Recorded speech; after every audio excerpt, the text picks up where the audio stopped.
Hi mga mi! Andito na naman ang anak ng mga utang na nakapunta ng Hong Kong na tagapunot ng puwet at tagadakot ng tooth. And for today's lunch is yung typical na Chinese brunch. Noodles with pork barbecue and omelette and sandwich. Tapos hindi ako nag-hot drink. Ang in-order ko ay iced lemon tea. Ito yung typical na Chinese brunch. Yung mga nagtatrabaho na nagmamadali para kumain, ito yung typical na mga in-order nila. Tara, kain na tayo! Ayan, yung ating lunch for today. Ayan. Ito yung talagang typical na mga in-order ng mga Chinese, na mga working Chinese. Typical talaga to. Kahit sa restaurant, hindi to mawawala tong set na to.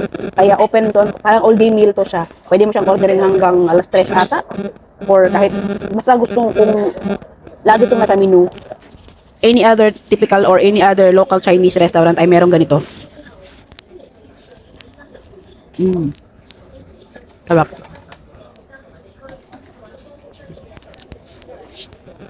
Ito yung pork barbecue. O yung tinatawag nila na chasiu. Char-siu or chasiu.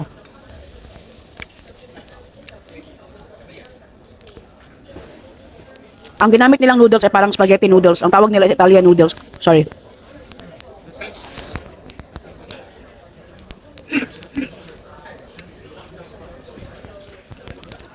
Sandali, may kakwento pala ako.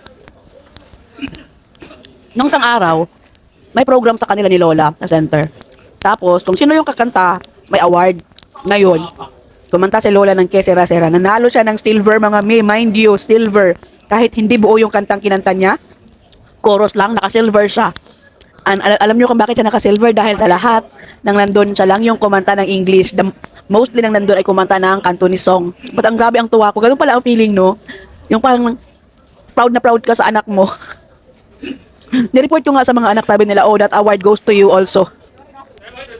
At tuwang-tuwa ako kasi sabi ko, si Viking, marunong kumanta, ganun. So, akin lang ba is wala man yung ano, wala man yung kwenta kasi hindi man niya buo yung kanta niya, kaya ano lang naman, half lang naman ng kanta o chorus lang naman.